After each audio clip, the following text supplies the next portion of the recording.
I went out and I voted, but I didn't even really think my vote would matter because I never in a million years thought that it wouldn't get passed. And when I woke up the next morning, I'd actually forgotten about Prop 8, and I turned on the TV news in the morning, and I'm walking around my bedroom, and I hear that Proposition 8 was passed, because I couldn't believe what I'd heard, and I kind of just sat there for a few minutes thinking, how the hell did that just happen?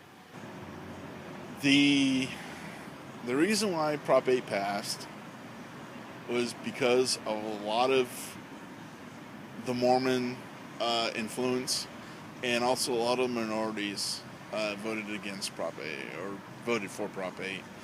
And I know the Mormon community had prepared for it and put a lot of money into it, the fight for it.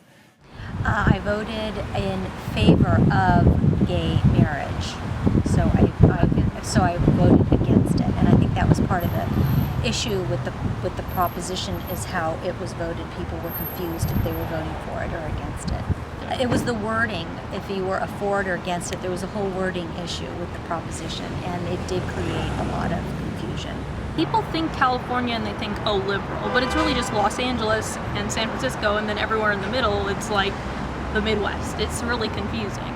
Right. Once you get out of the city, it becomes a different place. I'm a registered Republican. In 2008, I didn't vote for McCain because I really didn't feel that he was a candidate for me.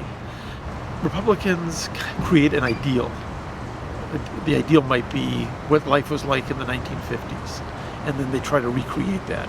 But the truth of the matter is, unless you were white and male, life wasn't so great in the 1950s. And so what I would like to see going forward is a world where my daughter can be treated equally in society. I want to live in a world where gay people will be treated equally. I don't want to go back to a day that in somebody's mind, was better, but in fact it really wasn't. So I feel that right now I'm going to do whatever I can in voting for any bill that will make life better for gay people.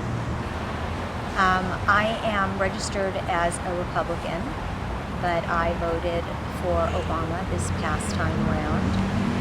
It's been a little difficult to watch the Republican Party over the past few years. They're just so rigid. And when you look at them, you see white, old privilege. Had the opportunity to talk to people that are quote-unquote diehard Republicans, and they've said to me, this is a civil rights issue, and I think it's horrible that it's not, that those rights aren't there. And people are getting discouraged and disillusioned with their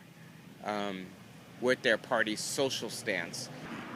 Bill Clinton, when he was president, signed two of the most discriminatory laws against homosexuals that any president has ever signed, which is DOMA and Don't Ask, Don't Tell. And,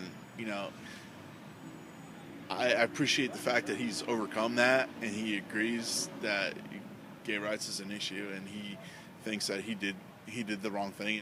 DOMA is just a perplexing piece of legislation. It was just openly discriminatory towards homosexuals.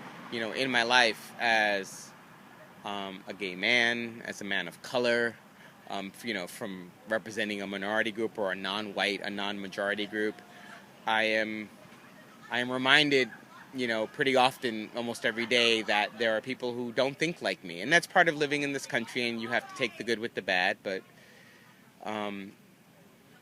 every time we think we've made progress, you're reminded that there are a lot of people in this country who still think the same way many of us did decades ago, and they're not quick to change or accept. And it's disappointing and it's frustrating, but it no longer surprises me. I think that it is getting a lot more revelation on television. There's a lot of shows that have gay people in them, and I think people become more comfortable with it when they see it on television. And I think more people are coming out of the closet earlier. We have a good friend who came out at 16, and when I heard that he came out, I was so happy for him. Younger kids do see things differently. I think it was our generation that had to come to terms with a lot of things because we didn't grow up with the term gay was, it was happy. When I was growing up, gay did not mean that you were homosexual. People will start to just accept people and understand that something like gay marriage is, first of all, a civil right, and secondly, it really doesn't impact them. A lot of people in the religious community and conservative community want to make it just about marriage, and it's not just about a man and woman or a man and a man. It's about civil rights. It is a completely civil rights issue. I mean, as an American citizen, I pay taxes just like heterosexuals do, and I deserve the same rights that they do. But under the current laws, I don't get the same rights because I'm homosexual. I really think the Supreme Court is probably going to kick it back to the states as far as Prop 8, and then I think they most likely going to strike down DOMA. Every state's going to end up eventually. It's going to take many years. Civil rights for African Americans took several years. I think in the next 5 years, the United States and will be, maybe even less than 5 years, maybe over the next few years, every state will be pro-gay marriage and gay rights. We fought for civil rights 60 years ago, and now it's gay rights, and it's our time. So, I'm patient. I don't lose faith in our country, because at the end of the day, there are just lots of good people here who care, and I hope that in the end, enough of us who care will make the voice heard, and then the right laws will be passed.